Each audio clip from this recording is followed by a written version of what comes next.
அனைவருக்கும் வணக்கம். இன்றைக்கி ஏப்ரல் 6, 2025 ஞாயிற்றுக்கிழமை. தினமணியில் இருக்கிற முக்கியமான நியூஸஸ் என்னென்னு பார்ப்போம். தமிழக மீனவர்கள் விடுதலை, படகுகள் ஒப்படைப்பு, இலங்கை அதிபரிடம் பிரதமர் மோடி வலியுறுத்தல்னு தெரிவிச்சிருக்காங்க. திருக்குறளை மேற்கோள் காட்டிய பிரதமர்னு சொல்லியிருக்காங்க. செயற்கரிய யாவுல நட்பின் அதுபோல் வினைக்கரிய யாவுல காப்பு என்னும் 781வது திருக்குறளை மேற்கோள் காட்டி அதன் விளக்கமாக சவால்கள் மற்றும் எதிர்வினைகளை எதிர்கொள்ளும் போது ஒரு உண்மையான நண்பனையும் அந்த நட்பின் கேடயத்தையும் விட வலுவான உறுதிப்பாடு வேறு எதுவும் கிடையாது அப்படின்னு சொல்லி குறிப்பிட்டிருக்காரு. இந்தியாவுக்கு எதிராக இலங்கையை பயன்படுத்த அனுமதிக்க மாட்டோம்னு சொல்லி தெரிவிச்சிருக்காங்க. பிரதமருக்கு இலங்கை மித்திர விபூஷண விருது வழங்கியிருக்காங்க. இலங்கை அதிபர் அனுரகுமார திசாநாயகா பிரதமர் நரேந்திர மோடிக்கு வெளிநாட்டு தலைவர்களுக்கு வழங்கப்படும் நாட்டின் மிக உயரிய விருதான இலங்கை மித்திர விபூஷண விருதை வழங்கினார். இந்திய தலைவர் ஒருவர் இந்த விருதை பெறுவது இதுவே முதல் முறையாகும். இந்தியா இலங்கை நட்பை வலுப்படுத்துவதில் நீடித்த பங்களிப்பு வழங்கி வருவதற்காக பிரதமர் மோடிக்கு இந்த விருது வழங்கப்பட்டது. இந்தியாவில் 140 கோடி மக்கள் சார்பாக இந்த விருதை ஏற்றுக்கொண்ட பிரதமர் இந்த விருதை இந்தியாவுக்கும் இலங்கைக்கும் இடையான சிறந்த நட்புக்கும் இரு தேச மக்களுக்கும் இடையேயான வரலாற்று பூர்வீகமான நல்ல உறவுகளுக்கும் அர்ப்பணிப்பதாக தெரிவித்தார்னு சொல்லி தெரிவிச்சிருக்காங்க. அடுத்ததாக வக்ஃபு சட்ட திருத்த மசோதாவுக்கு குடியரசுத் தலைவர் ஒப்புதல் வழங்கியிருக்காங்கன்னு சொல்லி தெரிவிச்சிருக்காங்க.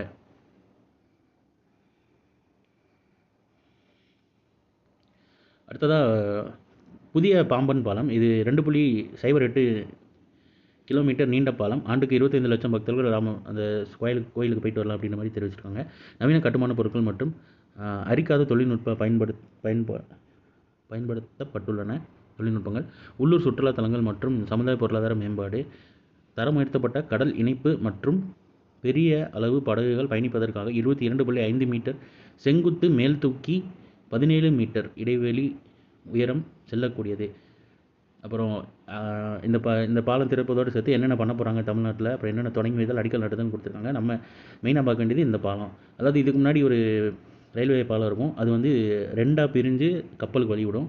இப்போ இருக்கிறது அந்த கப்பல் போகக்கூடிய இடத்துல மட்டும் வெர்டிக்கலாக அதை தூக்கிடுவாங்க. அந்த மாதிரி நீங்கள் வீடியோ போட்டு பாருங்கள் தெரியும். இதில் அது இந்தியன் ரயில்வேஸ் இல்லைனா சதர்ன் ரயில்வேஸோட ட்விட்டர் பேஜ்லேயும் இருக்கும். அதனால் யூடியூப்பில் போட்டு பாருங்கள் வரும். விக்சித் பாரத் வழியாக உலகத்தர கட்டுமானம்னு தெரிவிச்சிருக்காங்க.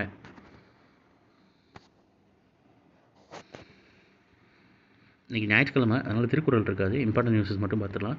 பொருளாதாரத்தில் புதிய உச்சம் தொட்ட தமிழ்நாடு, முதல்வர் ஸ்டாலின் பெருமிதம்னு தெரிவிச்சிருக்காங்க. பொருளாதாரத்தில் 9.69% வளர்ச்சியுடன் தமிழ்நாடு புதிய உச்சத்தை தொட்டுள்ளதாக மாநில அரசு தெரிவித்துள்ளதுன்னு தெரிவிச்சிருக்காங்க. 9.69% பார்த்து வச்சுக்கோங்க.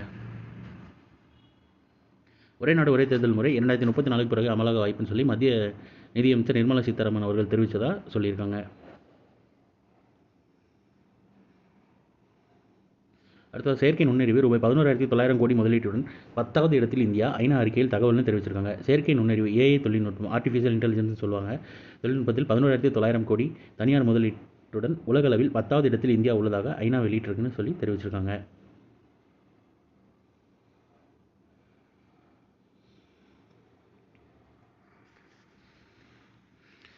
அடுத்ததாக இந்தியா இலங்கை இடையே 7 ஒப்பந்தங்கள். 40 ஆண்டுகளுக்கு பிறகு இலங்கையுடன் பாதுகாப்பு ஒப்பந்தம். இது ரொம்ப இம்பார்ட்டன்ட்டு பார்த்துக்கோங்க. 40 ஆண்டுகளுக்கு பிறகு இலங்கையுடன் பாதுகாப்பு ஒப்பந்தம் இந்தியா மேற்கொண்டிருக்காங்க.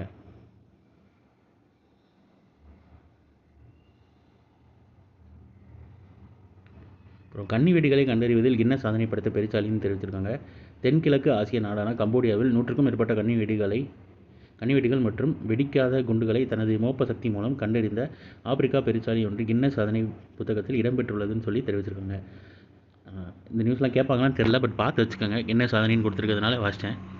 ஸோ இன்றைக்கான இம்பார்ட்டன்ட் நியூஸஸ் அவ்வளோதான். இது ஒரு ஷார்ட்டட் வெர்ஷனாக 1 மினிட் கரண்ட் அஃபேர் நம்ம சேனலில் இருக்குது. வேணுறவங்க அதை யூட்டிலைஸ் பண்ணிக்கோங்க. மேலும் இன்னொரு நியூஸ் வீடியோவில் சந்திப்போம். தேங்க்யூ.